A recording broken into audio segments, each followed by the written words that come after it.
Good morning dear students, welcome back. ನಾನು ನಿಮ್ಮ physics professor doctor Nagaraj. Second PUC ಫಿಸಿಕ್ಸಲ್ಲಿ current electricity ಮೇಲೆ ನ್ಯೂಮರಿಕಲ್ಸನ್ನು ಸ್ಟಾರ್ಟ್ ಮಾಡಿದ್ದೀನಿ. ಹಿಂದಿನ ಕೆಲವು ವೀಡಿಯೋಗಳಲ್ಲಿ ಎಲೆಕ್ಟ್ರೋಸ್ಟ್ಯಾಟಿಕ್ಸ್ ಬಗ್ಗೆ ಮಾತಾಡ್ತಾ ಇದ್ದೆ. ಸಾಕಷ್ಟು ಪ್ರಾಬ್ಲಮ್ಸನ್ನು ಡಿಸ್ಕಸ್ ಮಾಡಿದ್ದೀವಿ, ಸಾಕಷ್ಟು ಟಿಪ್ಸನ್ನು ಕೊಟ್ಟಿದ್ದೀನಿ. ಈಗ ಕರೆಂಟ್ ಎಲೆಕ್ಟ್ರಿಸಿಟಿನಲ್ಲಿ ಆಲ್ರೆಡಿ 2-3 ಪ್ರಾಬ್ಲಮ್ ಆಗಿದೆ ಹಿಂದಿನ ವೀಡಿಯೋದಲ್ಲಿ, ಅದರ ಕಂಟಿನ್ಯೂಯೇಷನ್ನು ಇಲ್ಲಿ ನೋಡಿ ಪ್ರಾಬ್ಲಮ್ ಬರ್ತಾ ಇದೆ.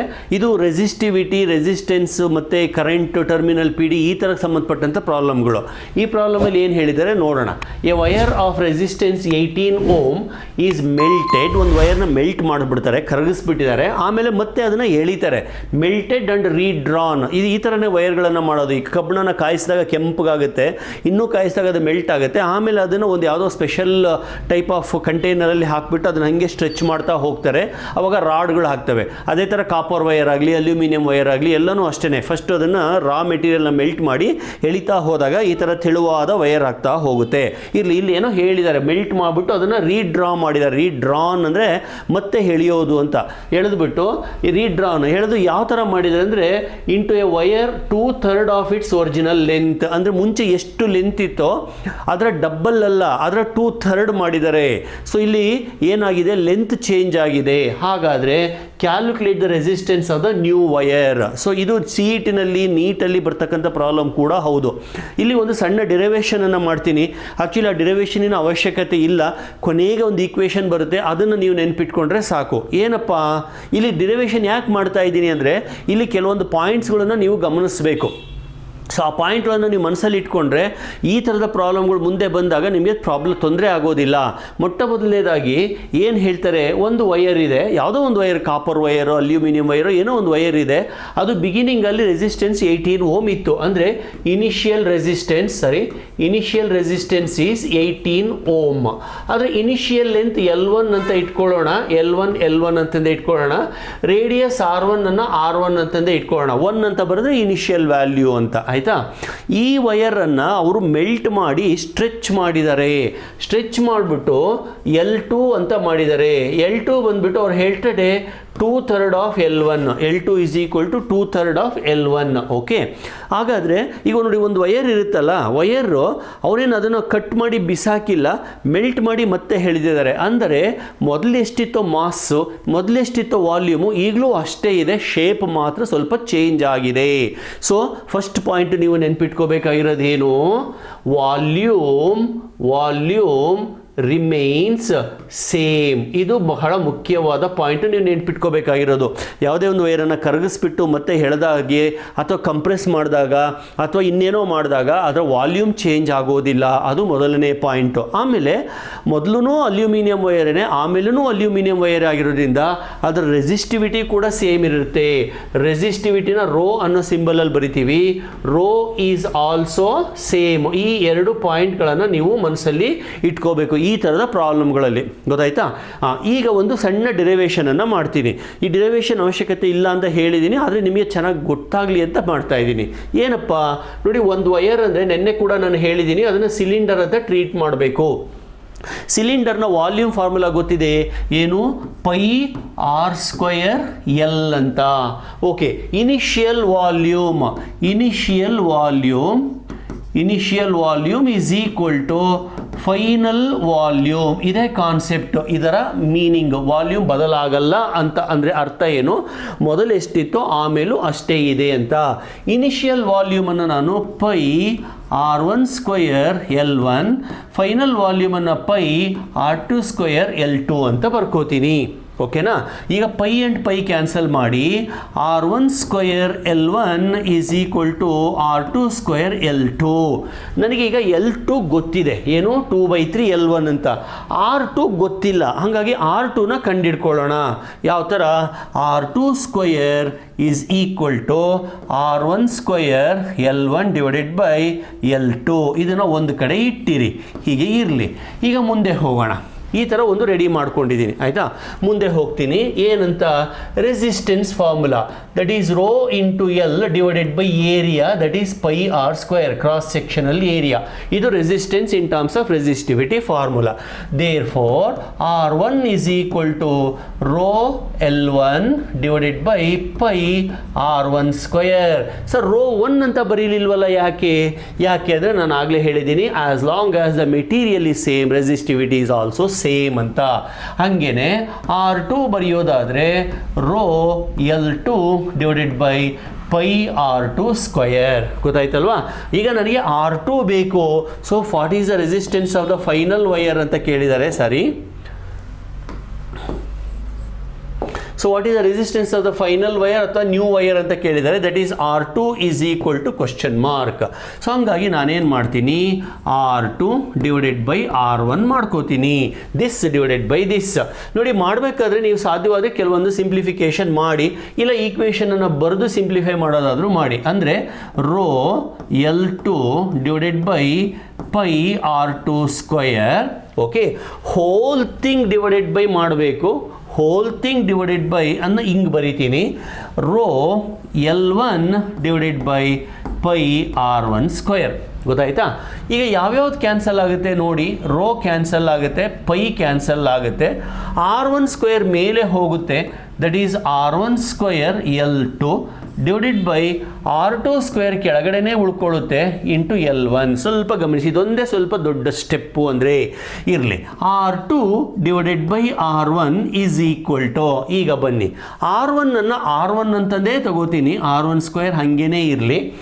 L2 ಅನ್ನು ಇಲ್ಲೇನೋ ಹೇಳಿದಾರಲ್ಲ 2/3 L1 ಅಂತ ಬರೀತೀನಿ. ಓಕೆನಾ? ಡಿವೈಡೆಡ್ ಬೈ R2 ಸ್ಕ್ವೇರ್ ಇಲ್ಲಿ ಬಂದಿದೆ ನೋಡಿ. R2 ಸ್ಕ್ವೇರ್ ಏನು ಬಂದಿದೆ?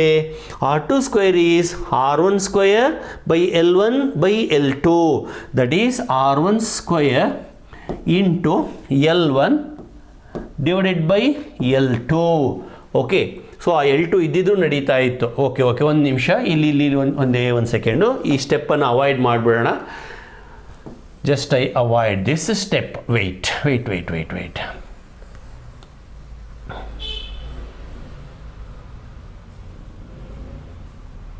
Okay, so now R2 divided by R1 is equal to R1 square L2 divided by R2 square. R2 square ಜಾಗಕ್ಕೆ ಇದನ್ನು ಬರಿತೀನಿ, R1 square into L1 divided by L2 into L1 as it is ಬರ್ಕೋತೀನಿ. ಓಕೆನಾ? ಅಲ್ಲಿಗೆ R1 square cancel ಆಯಿತು. ಉಳಿದಿದ್ದೇನು? L2 square divided by L1 square. Okay, L2 square divided by L1 square. Sir ಇಷ್ಟೆಲ್ಲ ಮಾಡಬೇಕಾ? Just ಇನ್ನೊಂದು ಸ್ವಲ್ಪ ಒಂದೇ ಒಂದು ಸೆಕೆಂಡ್ ತಡ್ಕೊಂಬಿಡಿ. L2 ಸ್ಕ್ವೇರ್, L2ನ ನಾನು ಆಲ್ರೆಡಿ ಇಲ್ಲಿ ಬರೆದಿದ್ದೀನಿ 2/3 ಅಂತ. So 2/3 L1 whole square divided by L1 square. ಈಗ ನೋಡಿ, L1 ಕ್ಯಾನ್ಸಲ್ ಆಯಿತು, L1 ಸ್ಕ್ವೇರ್ ಕ್ಯಾನ್ಸಲ್ ಆಯಿತು. ಸೊ ಉಳಿದಿದ್ದೇನು? R2 divided by R1 is equal to 2/3 square. So 2/3 square. ಇಲ್ಲಿ ಏನನ್ನು ಗಮನಿಸಬೇಕು? ಓಕೆ, ನೆಕ್ಸ್ಟ್ ಸ್ಲೈಡಿಗೆ ಹೋಗ್ತೀನಿ. R2 divided by R1 is equal to 2/3 whole square ಅಥವಾ R2 is equal to 2/3 whole square into R1. ನೀವು ಈ equation ಅನ್ನು ನೆನ್ಪಿಟ್ಕೊಂಡ್ರೆ ಸಾಕು.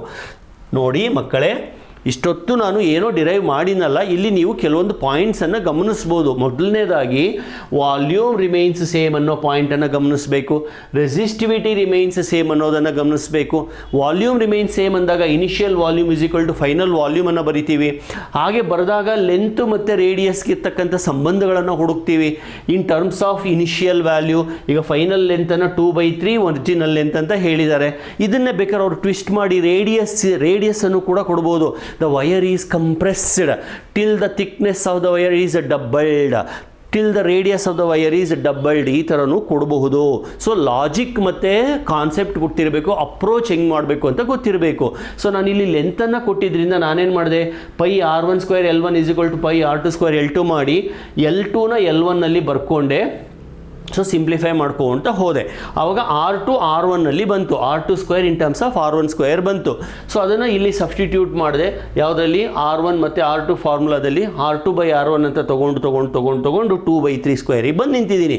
ಈ 2/3 ಅನ್ನೋದೇನು, ಎಷ್ಟು ಪಟ್ಟು ಚೇಂಜ್ ಆಗಿದೆ ಅಂತ. ಅದು 2/3 ಇದ್ದರೆ ಫೈನಲ್ ಆಗಿ 2/3² ಬರುತ್ತೆ, 4 ಇದ್ದರೆ 4² ಬರುತ್ತೆ, 7 ಇದ್ದರೆ 7² ಬರುತ್ತೆ, n ಇದ್ದರೆ n² ಬರುತ್ತೆ. ಅರ್ಥ ಆಯ್ತಲ್ವಾ? ಈಗ ಇದೊಂದನ್ನು ನೀವು ನೆನ್ಪಿಟ್ಕೊಳ್ಳಿ. ಏನು? That is R2, that is final resistance is equal to n² R1. ಯಾವಾಗ ಇದು? when length changes by n times. ಇದು ಬಹಳ ಮುಖ್ಯ. ಲೆಂತ್ ಚೇಂಜ್ ಆದಾಗ, ಆಮೇಲೆ ಸುಮ್ಮನೆ ಚೇಂಜ್ ಆಗೋದಲ್ಲ, ಮೆಲ್ಟ್ ಮಾಡಿ ರೀಡ್ರಾ ಮಾಡಿದಾಗ. ಹಾಗಂತ ಲೆಂತ್ ಡಬ್ಬಲ್ ಆಯಿತು ಅಂದರೆ ಅವಾಗಲೂ n² ಬರೆಯೋಂಗಿಲ್ಲ. ಮೊದಲಿದ್ದ ವೈರನ್ನೇ ಕರಗಿಸಿ ಸ್ಟ್ರೆಚ್ ಮಾಡಿದರೆ, ರೀಕನ್ಸ್ಟ್ರಕ್ಟ್ ಮಾಡಿದರೆ ಈ ಫಾರ್ಮುಲಾ ಅಪ್ಲೈ ಆಗುತ್ತೆ. R2 that is final resistance is equal to n² R1. ಎಲ್ಲ ಟೈಮಲ್ಲೂ ಅಲ್ಲ. If length is doubled, resistance is doubled ಅಷ್ಟೇನೆ. ಯಾಕೆ ಗೊತ್ತಾ? Resistance is directly proportional to length ಅಂತ ಗೊತ್ತಿದೆ. If length is doubled, resistance is doubled. ಹಾಗಂತ ಇಲ್ಲಿ ನಾವು ಅದನ್ನು ಬರೆಯೋಂಗಿಲ್ಲ. ಇಲ್ಲಿ ಲೆಂತ್ ಚೇಂಜ್ ಆಗಿರೋದೇ ಬೇರೆ ಕಾರಣಕ್ಕೆ. ಇಷ್ಟಿದ್ದ ಲೆಂತನ್ನು ಅಷ್ಟೇ ಇನ್ನೊಂದು ಲೆಂತನ್ನು ತಂದು ಜೋಡಿಸಿಲ್ಲ ನಾವು, ಅದನ್ನು ಎಳೆದಿದ್ದೀವಿ. ಎಳೆದಾಗ ಲೆಂತ್ ಜಾಸ್ತಿ ಆಯಿತು, ಥಿಕ್ನೆಸ್ ಕಡಿಮೆ ಆಯಿತು. ಅದು ನಮ್ಮ ಮೈಂಡಲ್ಲಿರಬೇಕು. ಇದೇ ಥರದ ಇನ್ನೊಂದು ವೈರನ್ನು ನಾನು ಅಟ್ಯಾಚ್ ಮಾಡಿದರೆ ಬರೀ ಲೆಂತ್ ಮಾತ್ರ ಜಾಸ್ತಿ ಆಗುತ್ತೆ, ಥಿಕ್ನೆಸ್ ಜಾಸ್ತಿ ಆಗಲ್ಲ. ಆವಾಗ ರೆಸಿಸ್ಟೆನ್ಸ್ ಡಬ್ಬಲ್ಲೇನೆ. ಈ ಥರ ಎಳೆದಾಗ ಲೆಂತ್ ಜಾಸ್ತಿ ಆಯಿತು, ಥಿಕ್ನೆಸ್ ಕಡಿಮೆ ಆಯಿತು. ಹಾಗಾಗಿ ರೆಸಿಸ್ಟೆನ್ಸ್ ಬರೀ n ಟೈಮ್ಸ್ ಜಾಸ್ತಿ ಆಗಲ್ಲ, n² ಟೈಮ್ಸ್ ಜಾಸ್ತಿ ಆಗುತ್ತೆ. ಗೊತ್ತಾಗ್ತಿದೆಯಲ್ವ ಮಕ್ಕಳೇ? ಸೊ ಇಲ್ಲಿಗೆ ಬರೋಣ ಈಗ. ಅಂದರೆ ಈ ಪ್ರಾಬ್ಲಮ್ಮು, ಇದು CET ಪ್ರಾಬ್ಲಮ್ಮು. ಈಗ ಈ ಪ್ರಾಬ್ಲಮ್ಗೆ ನೀವು ಇಷ್ಟೆಲ್ಲ ಡಿರೈವ್ ಮಾಡೋ ನೆಸೆಸಿಟಿ ಇಲ್ಲ. ಇದನ್ನೇ ನಾನು ಹೇಳೋದು. ನೀವು ಒಂದು ಪುಸ್ತಕ ಇಟ್ಕೊಂಡಿರಿ, ಈ ಥರದ ಹೊಸ ಪಾಯಿಂಟ್ಸ್ ಬಂದಾಗ ಅದನ್ನು ಬರ್ಕೊಳ್ಳಿ. ಈಗ ನೋಡಪ್ಪ ಏನಂತ, when length changes by means of stretching, ನಾನು ಇಲ್ಲಿ ಬರ್ದಿಲ್ಲ. When length changes by means of stretching n times, then the new resistance is R2 is equal to n² ಸರಿ, n² into R1. So R2 ಹೋಗೋಣ. n² ಅಂದರೆ 2/3 whole square into R1 ಎಷ್ಟು ಕೊಟ್ಟಿದ್ದಾರೆ ಇಲ್ಲಿ? 18 ohm ಕೊಟ್ಟಿದ್ದಾರೆ, into 18 that is 4 into 18 divided by 9. 2² ಅಂದರೆ 4, 3² ಅಂದರೆ 9. 9 1s 9 2s, so that is 4 2s 8. So R2 is equal to 8 ohm ಆಯಿತು. This is the new resistance.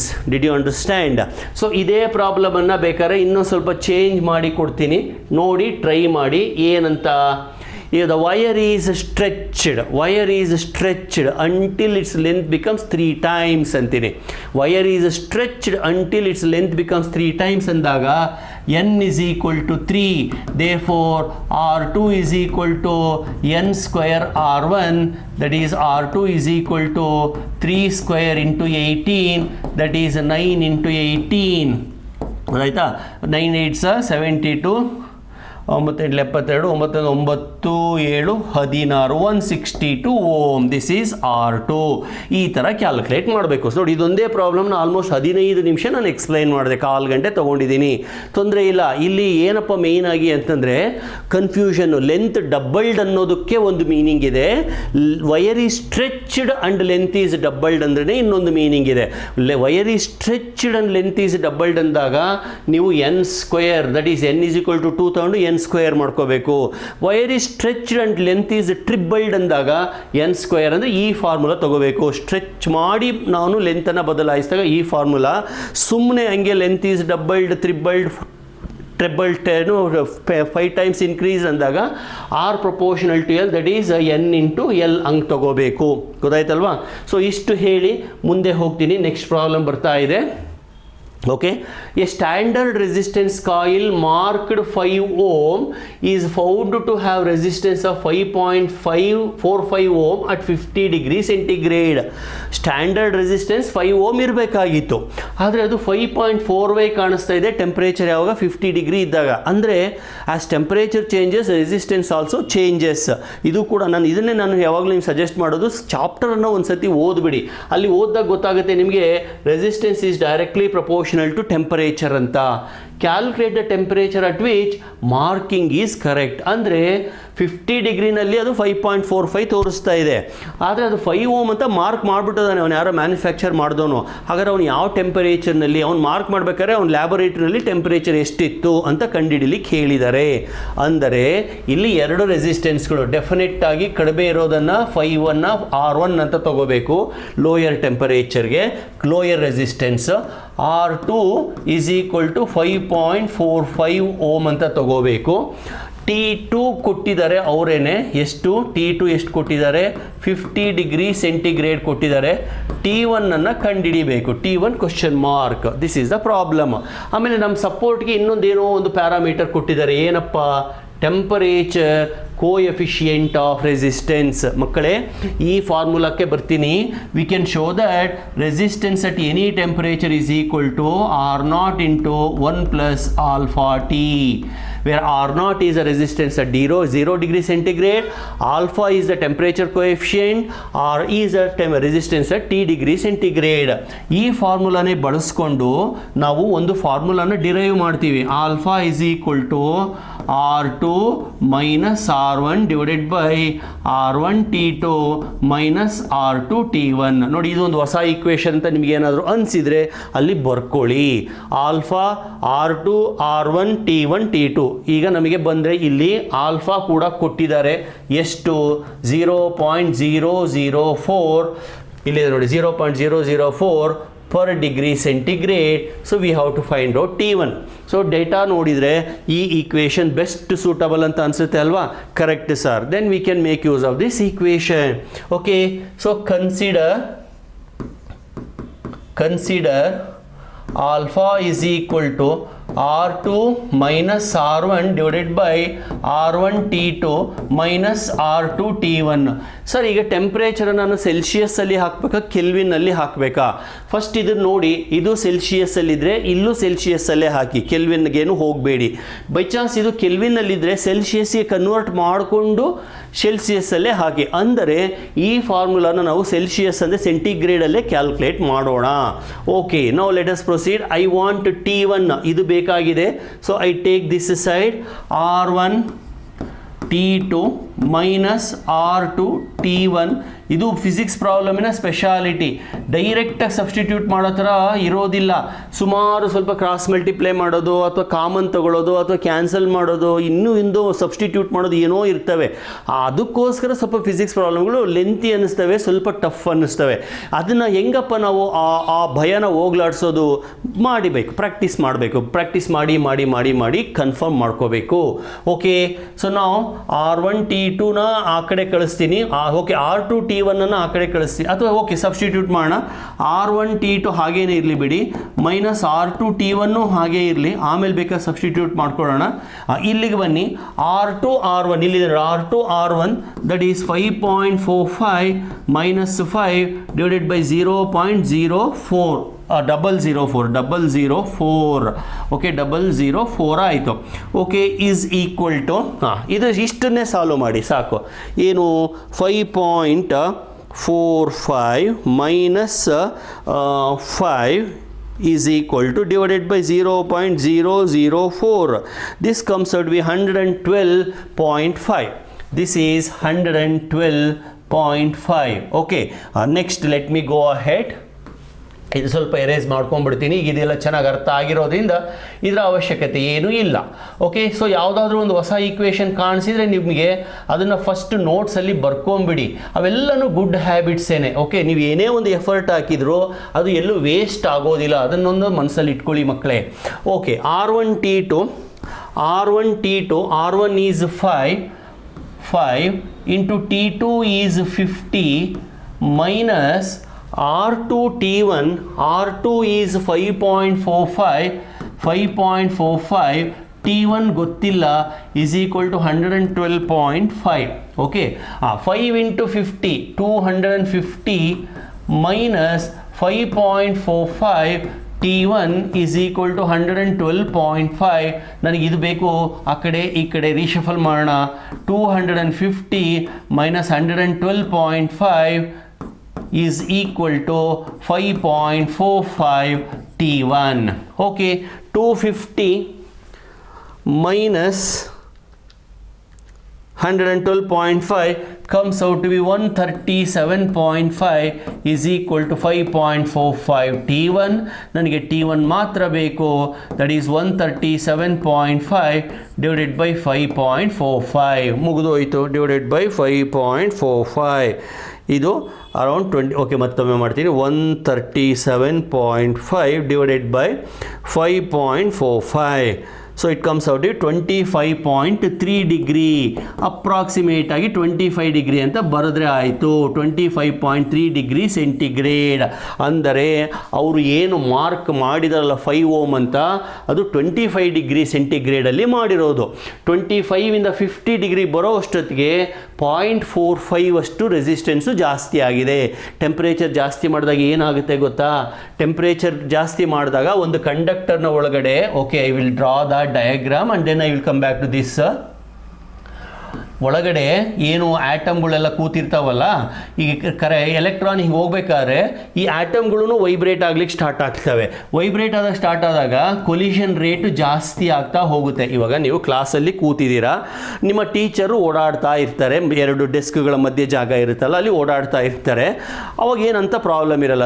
ಓಡಾಡ್ಬೇಕಾದ್ರೆ sudden ನೀವು ಎದ್ದು ಅಡ್ಡ ಬಂದಾಗ ಏನಾಗುತ್ತೆ, ಅವರು ಮೂವ್ ಆಗೋದಕ್ಕೆ ಕಷ್ಟ ಆಗುತ್ತೆ. ಅಂದರೆ when the students also start moving across the desks or across the benches, then teacher will suffer more collision, so then resistance will increase. ಅಂದರೆ ಜನಗಳು ಸುಮ್ಮನೆ ಕೂತಿದ್ದಾಗ ಮೂವ್ ಆಗೋದು ಸ್ವಲ್ಪ ಸುಲಭ, ಅವರು ಜನನೂ ಮೂವ್ ಆಗ್ತಾ ಇದ್ದು ನೀವು ಮೂವ್ ಆಗ್ತಾ ಇದ್ರೆ ಡಿಕ್ಕಿ ಹೊಡೆಯೋ ಪಾಸಿಬಿಲಿಟಿ ಜಾಸ್ತಿ ಇದೆ. ಸೊ ಅಂದರೆ ಟೆಂಪರೇಚರ್ ಜಾಸ್ತಿ ಆದಾಗ ಆಟಮ್ಗಳೆಲ್ಲ ವೈಬ್ರೇಟ್ ಆಗಿ ಎಲೆಕ್ಟ್ರಾನ್ಗೂ ಆಟಮ್ಗೂ ಕೊಲಿಷನ್ನು ಜಾಸ್ತಿ ಆಗ್ತಾ ಹೋಗುತ್ತೆ. ಆಗ ರೆಸಿಸ್ಟೆನ್ಸ್ ಕೂಡ ಜಾಸ್ತಿ ಆಗುತ್ತೆ. ಅಂದರೆ resistance is directly proportional to temperature. But remember, this is only in the case of conductor. ಸೆಮಿಕಂಡಕ್ಟರ್ನಲ್ಲಿ ಕಥೆನೇ ಬೇರೆ ಇದೆ, ಅದನ್ನು ಆಮೇಲೆ ಹೇಳ್ತೀನಿ. ಓಕೆ, ಸೊ ಇಷ್ಟು ಹೇಳಿ I will move on to the next question. Already next question ಬಂದಿದೆ, ನೋಡೋಣ ಅದೇನು ಅಂತ. This is also temperature, resistance, etc. First I will read the question as usual. Resistance of a wire is 5 ohm at 50 degree, 6 ohm at 100 degree. Determine the temperature coefficient of resistance. What is the resistance at 0 degree? ಒಟ್ಟು 2 ಭಾಗ ಇದೆ. ಮೊದಲನೇದಾಗಿ first ಪಾರ್ಟಲ್ಲಿ ಏನು ಹೇಳ್ತಾನೆ, T1 degree R1 resistance, T2 degree R2 resistance, determine alpha. ಅದನ್ನು ಬರೆದು ಬಿಡೋಣ. R1 is equal to 5 ohm, T1 is equal to 50 degree centigrade, R2 is equal to 6 ohm, T2 is equal to 100 degree centigrade. I want alpha, I want R0. Resistance at 0 ಡಿಗ್ರಿನೂ ಕೇಳಿದ್ದಾರೆ. ಸರಿನಾ? ಈಗ ಬಹುಶಃ ನಿಮಗೆ previous problem ಮಾಡಿರೋದ್ರಿಂದ equation ಈಸಿಯಾಗಿ ನೆನಪಾಗ್ತಾ ಇದೆ. ಯಾವ್ದು ಹೇಳಿ ಈಕ್ವೇಷನ್ ನೋಡೋಣ. Yes, you are correct. It is alpha. Alpha is equal to R2 minus R1 divided by R1 T2 minus R2 T1. Substitute ಮಾಡಿ. R2 is 6, R1 is 5 divided by R1 is 5 into 100 minus R2 is 6 into 50. ಅಲ್ಲಿರೋ ವ್ಯಾಲ್ಯೂಸನ್ನು ತಂದು ಹಾಕ್ತಾ ಇದ್ದೀನಿ ಅಷ್ಟೇ. So alpha is equal to 6 minus 5 is 1 divided by 500 minus 300. ನೋಡ್ರಪ್ಪ, 6 5 30, 300. That is alpha is equal to 1 by 200. So that is alpha is equal to 1 divided by 200. 1 divided by 200 is equal to 0.005 per degree centigrade. This is the alpha value. ಗೊತ್ತಾಯ್ತಲ್ವ? ಇವೆಲ್ಲ 5 ಮಾರ್ಕಿಗೂ ಬರ್ಬೋದು, main ಎಕ್ಸಾಮ್ಗೆ CETಗೂ ಬರ್ಬೋದು, ಅಥವಾ any other competitive exams ಬರಬಹುದು. Okay, alpha ಬಂತಲ್ವಾ? ಸರಿ ಸರ್, ಆಲ್ಫಾ ಬಂತು. ನೆಕ್ಸ್ಟ್ ಏನು ಮಾಡಬೇಕು ಸರ್? ನೆಕ್ಸ್ಟ್ ಅವರೇ ಹೇಳಿದ್ದಾರೆ ಏನು, ಫೈಂಡ್ ಆರ್ ನಾಟ್ ಅಂತ. ಸೊ ಬೇಸಿಕ್ ಈಕ್ವೇಷನ್ ಬಂದುಬಿಟ್ಟು ಆರ್ ನಾಟ್ ಅಲ್ಲ, ಬೇಸಿಕ್ ಈಕ್ವೇಷನ್ ಬಂದು R is equal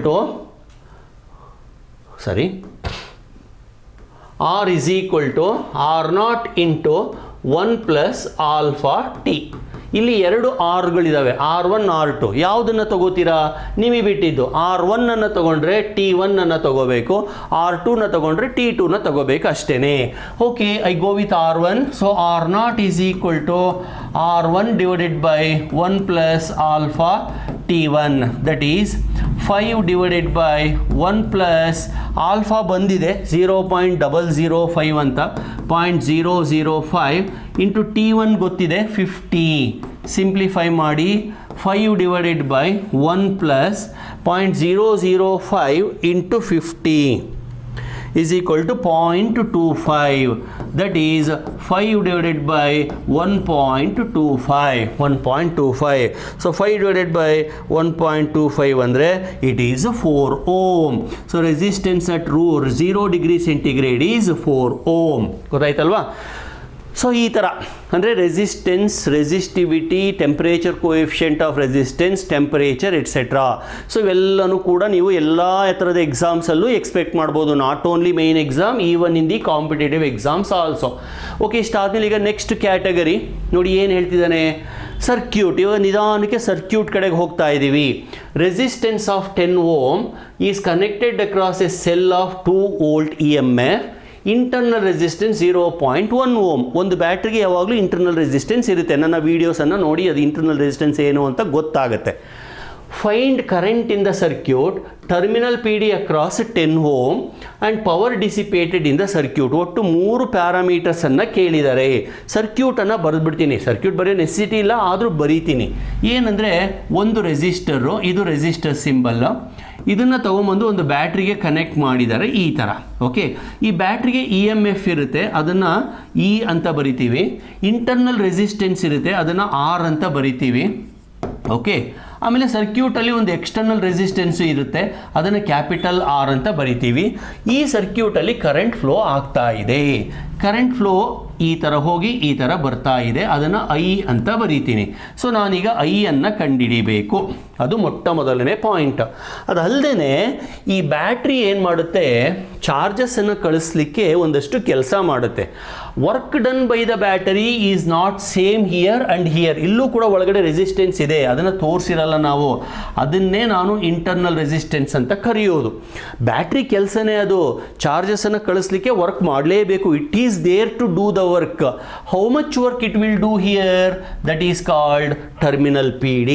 terminal PD, internal resistance, EMF ಇವುಗಳೆಲ್ಲನೂ ಕೂಡ ವಿತ್ ಎಕ್ಸಾಂಪಲ್ಸನ್ನು ಕೊಟ್ಟು ನಾನು ಪಾಠ ಮಾಡಿದ್ದೀನಿ. ಆ ವಿಡಿಯೋನ ಒಂದು ಸತಿ ನೋಡಿ, ನನ್ನ ಪ್ಲೇ ಲಿಸ್ಟಲ್ಲಿದೆ. ಕೆಲವರು ಹೇಳ್ತಾರೆ ಸರ್ ಈ ವಿಡಿಯೋ ಸಿಗ್ತಾ ಇಲ್ಲ ಅಂತ. ದಯವಿಟ್ಟು ಮಕ್ಕಳೇ ನನ್ನ ಚಾನಲ್ಗೆ ಸಬ್ಸ್ಕ್ರೈಬ್ ಆಗಿ ಹೋಗಿ, ಒಳಗಡೆ ಚಾಪ್ಟರ್ ವೈಸ್ ಪ್ಲೇ ಲಿಸ್ಟ್ ಮಾಡಿರ್ತೀನಿ, ಅದನ್ನು ಹುಡುಕಿ ನಿಮಗೆ ಸಿಕ್ಕುತ್ತೆ. ಓಕೆ, ಇಲ್ಲಿ ಎಷ್ಟು ಕೆಲಸ ಮಾಡುತ್ತೆ ಅದನ್ನು ನಾನು ಟರ್ಮಿನಲ್ PD ಅಂತ ಕರೆಯೋದು. ಆಮೇಲೆ ಒಟ್ಟಾರೆ ಇಲ್ಲಿ ನಾನು ಚಾರ್ಜನ್ನು ಕಳಿಸಿ ಓಡಿಸಿ ಕರೆಂಟನ್ನು ಬರೋಂಗೆ ಮಾಡೋದಕ್ಕೆ ಎಷ್ಟು ಪವರ್ ಡಿಸಿಪೇಟ್ ಆಗಿದೆ ಆ ಪ್ರೋಸೆಸ್ಸಲ್ಲಿ ಅಂತ ಕೇಳಿದ್ದಾರೆ. ಓಕೆ, ಮೊದಲನೇದಾಗಿ I is equal to E divided by R plus R ಅಂತ ಒಂದು ಫಾರ್ಮುಲಾ ಇದೆ, ಇದನ್ನು ಬಳಸಬೇಕು. ಇಲ್ಲಿ R ಅಂದರೆ ಎಕ್ಸ್ಟರ್ನಲ್ ರೆಸಿಸ್ಟೆನ್ಸ್. ಇಲ್ಲೇನೋ ಒಂದೇ ಒಂದು ರೆಸಿಸ್ಟರ್ ಇದೆ, ಹಂಗಾಗಿ R ಅಂತ ಬರೆದಿದ್ದೀನಿ. ಒಂದು ವೇಳೆ ಇಲ್ಲಿ 2 ರೆಸಿಸ್ಟರ್ ಇತ್ತಪ್ಪ, ಏನೋ ಹೀಗೆ ಕನೆಕ್ಟ್ ಆಗಿತ್ತು ಅಂದ್ಕೊಳ್ಳಿ, ಅವಾಗ ನಾನು ಎಫೆಕ್ಟಿವ್ ರೆಸಿಸ್ಟೆನ್ಸನ್ನು ಕಂಡುಹಿಡಿಬೇಕು. ಅದನ್ನು ಆಮೇಲೆ ಮಾಡೋಣ, ಈಗ ಸದ್ಯಕ್ಕೆ ಅದು ಬೇಡ, ಕನ್ಫ್ಯೂಷನ್ ಬೇಡ, ಇದು ತೆಗೆದು ಬಿಡ್ತೀನಿ. ಓಕೆ, ನಾವು substitute here, that is equal to 2 divided by 10 plus 0.1, that is I is equal to 2 divided by 10.1. so simplify ಮಾಡಿ 2 divided by 10.1 is equal to 0.198. I is equal to 0.198. So current in the circuit is 0.198 ampere. So ಇಷ್ಟು current ಸರ್ಕ್ಯೂಟಲ್ಲಿ flow ಆಗ್ತಾ ಇದೆ. Okay, terminal P D ಕೇಳಿದ್ದಾರೆ. Terminal P ಡಿಗೆ formula V is equal to I R ಅಷ್ಟೇ. So ನೀವು ಇಕ್ವೇಷನ್ಸನ್ನು list ಮಾಡಿಬಿಟ್ರೆ ಇವೆಲ್ಲ ಹಂಗಂಗೆ ಬಂದುಬಿಡ್ತವೆ. So that is equal to 0.198 into 10, that is 1.98 volt. So this is the work done across the external resistor, terminal PD.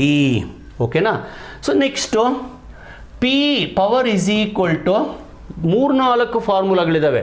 ಮೊದಲನೇದಾಗಿ V into I ಅಂತ. ಇಲ್ಲಿ ವಿ ಬಂದುಬಿಟ್ಟು ಇದನ್ನು ಮಾತ್ರ ಬರೆಯೋಂಗಿಲ್ಲ, ಯಾಕೆಂದರೆ ಈ ಸರ್ಕ್ಯೂಟಲ್ಲಿ ಎಲ್ಲ ರೆಸಿಸ್ಟರ್ಸು ಇದ್ದಾವೆ. ಸೊ ಹಾಗಾಗಿ ನಾನು ಇಲ್ಲಿ ವಿ ಐ ಅಂತ ಬರೆಯೋಲ್ಲ, ಅದರ ಬದಲಿಗೆ ಇ ಐ ಅಂತ ಬರಿತೀನಿ. ಓಕೆ, ಬೈ ಚಾನ್ಸ್ ಅವರೇನಾದ್ರು power dissipated across this resistor ಅಂತ ಕೇಳಿದಿದ್ರೆ ಅವಾಗ ಆ ವಿ ಅನ್ನು ಬರೀತಾ ಇದ್ದೆ. ಅಕ್ರಾಸ್ ದಿಸ್ ಅಂತ ಕೇಳಿದರೆ ಇಲ್ಲಿ ವಿ ಡ್ಯಾಶ್ ಅಂತ ಬರೀತಾ ಇದ್ದೆ. ಏನು ಸರ್ ಅದು ವಿ ಡ್ಯಾಶು? ನೋಡಿ, ಇದ್ರ ಬದಲಿಗೆ ಮುಂಚೆ ಇನ್ನೊಂದು ಸ್ಟೆಪ್ ಮುಂದೆ ಹೋಗ್ಬಿಡ್ತೀನಿ ತಾಳಿ. ಇಲ್ಲಿ ವಿ ಡ್ಯಾಶ್ ಅಂತ ಕೂಡ ಒಂದು ಪ್ಯಾರಾಮೀಟರ್ ಬರುತ್ತೆ. ಏನು ಗೊತ್ತಾ? What is that V dash? You know, it is the work done against internal resistance. ಇಲ್ಲಿ ಐ ಆರ್ ಬರ್ದಂಗೆ ಅಲ್ಲಿ I small R ಬರ್ದಿದ್ದೀನಿ.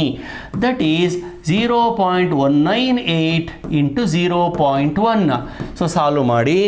0.198 into 0.1 is equal to 0.019. This is V dash.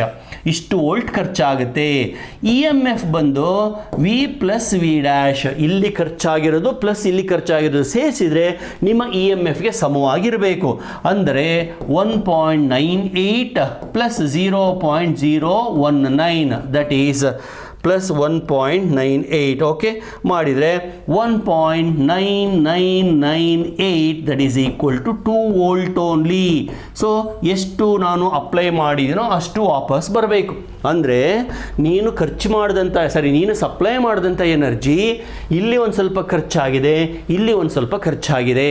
ಯಾವ್ಯಾವ ರೆಸಿಸ್ಟರ್ ಹತ್ರ ಖರ್ಚಾಗುತ್ತೋ ಅದನ್ನು ನಾವು ಟರ್ಮಿನಲ್ ಪಿ ಡಿ ಅಂತ ಕರಿತೀವಿ.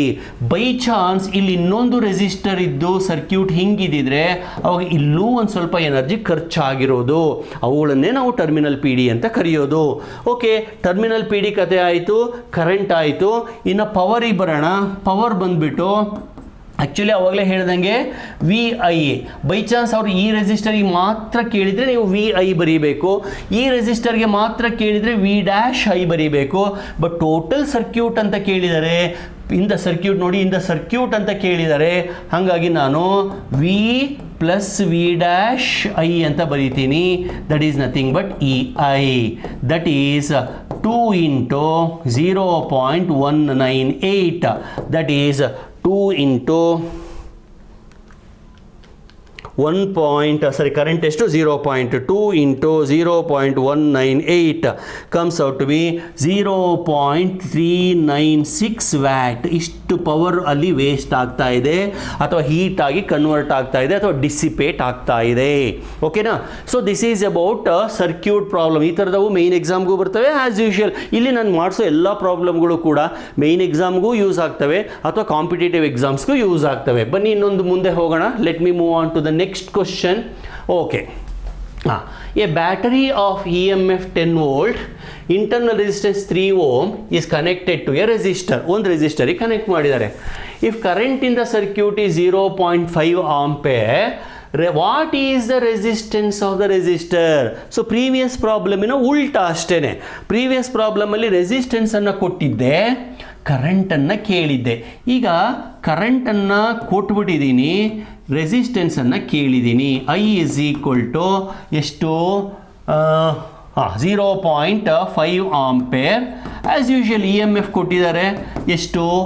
10 volt. ಆಮೇಲೆ ಇಂಟರ್ನಲ್ ರೆಸಿಸ್ಟೆನ್ಸು ಹೇಳಿರೋಂಗಿದ್ದಾರೆ. ಏನು? ಇಂಟರ್ನಲ್ ರೆಸಿಸ್ಟೆನ್ಸ್ 3 ಓಮ್ ಅಂತೆ, ದಟ್ ಈಸ್ 3 ಓಮ್ ಅಂತೆ. ವಾಟ್ ಈಸ್ ಎಕ್ಸ್ಟರ್ನಲ್ ರೆಸಿಸ್ಟೆನ್ಸ್ ಅಷ್ಟೇ. ಸೆಕೆಂಡ್ ಪಾರ್ಟ್ ಆಮೇಲೆ ನೋಡೋಣ, ಸೆಕೆಂಡ್ ಪಾರ್ಟ್ ಕತೆ ನೆಕ್ಸ್ಟು. ಈಗ ಸಾಲ್ವ್ ಮಾಡೋಣ. So as usual you recall that formula ಏನು, I is equal to E divided by R plus R, therefore R plus R is equal to E divided by I, ಅಷ್ಟೇ, E divided by I. So substitute, that is R plus R is equal to E ಬಂದು 10 ಇದೆ divided by 0.5 ಇದೆ, that is equal to 100 ಆಯಿತು ಅಂದರೆ 20 ಆಗುತ್ತೆ. 100 by 5, 100 by 5 is 20.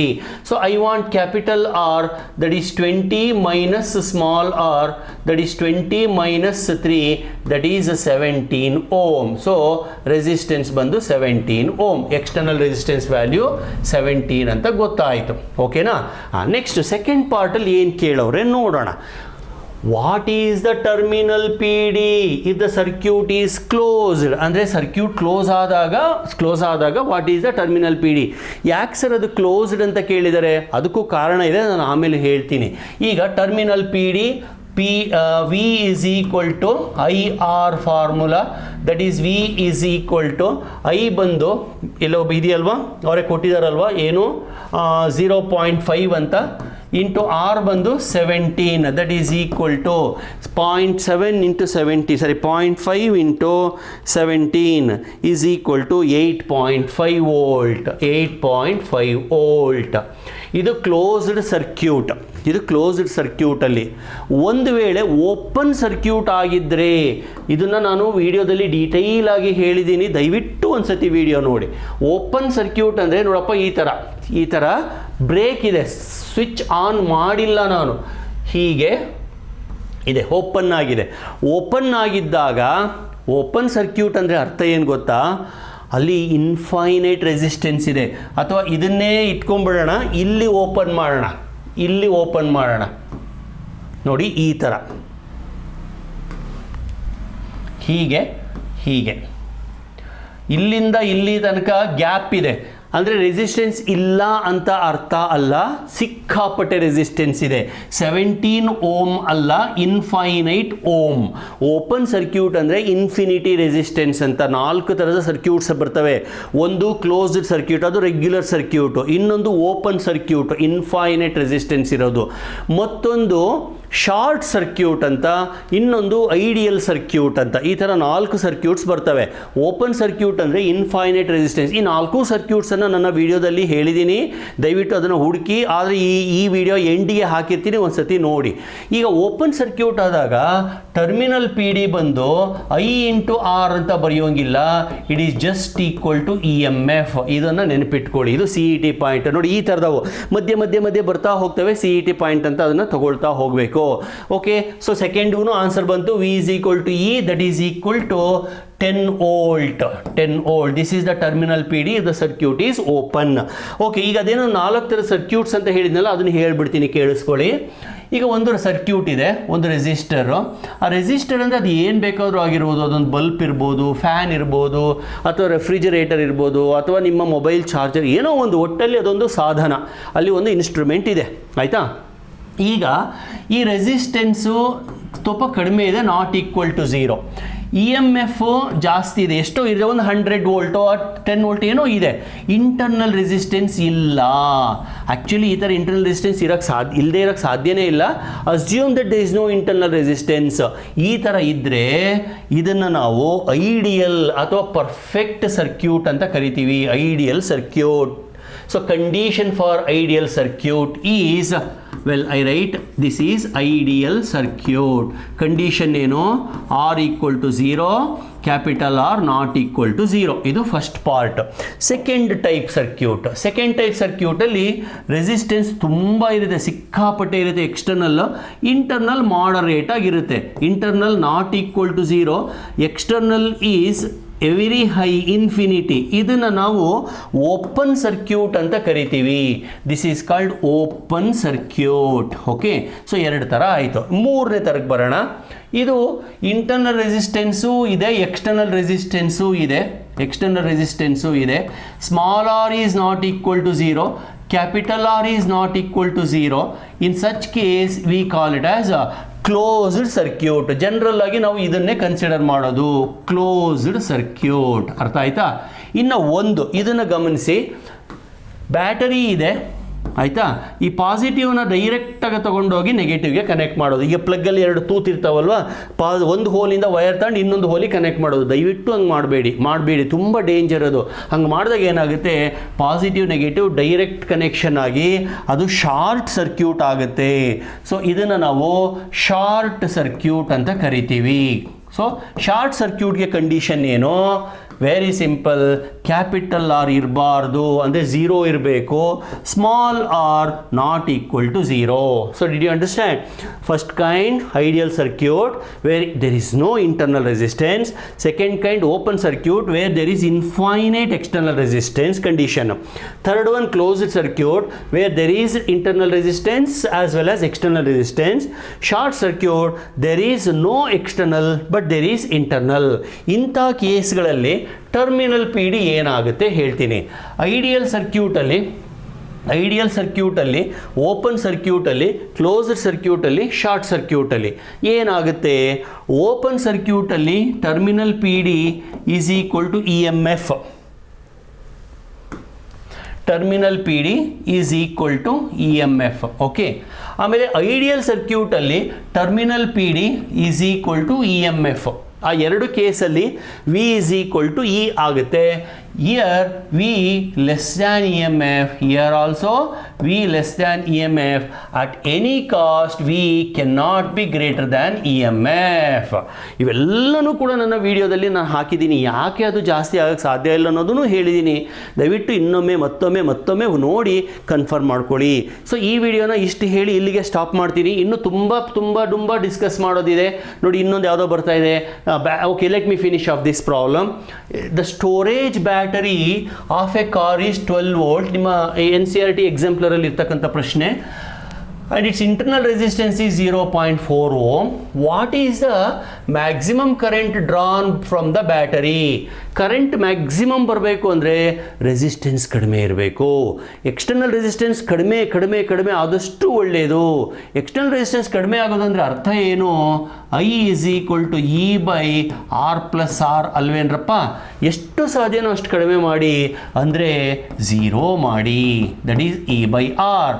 So ಇವಾಗ I maximum ಆಗುತ್ತೆ. I becomes I maximum when there is no external resistance. So ಇವಾಗ solve ಮಾಡೋಣ. 12 volt divided by 0.4, that is 120 divided by 4, that is 30 ampere. This is the maximum current that you can draw from the battery which is installed in the car. ಓಕೆನಾ? ಹೀಗೆ ತುಂಬ ಪ್ರಶ್ನೆಗಳಿದ್ದಾವೆ, ತುಂಬ ಪ್ರಾಬ್ಲಮ್ಸ್ಗಳಿದ್ದಾವೆ. ಇವನ್ನೆಲ್ಲ ನಾನು explain ಮಾಡ್ತಾ ಹೋಗ್ತೀನಿ. Please stay with me, support me and also pass your comments. Okay, thank you very much.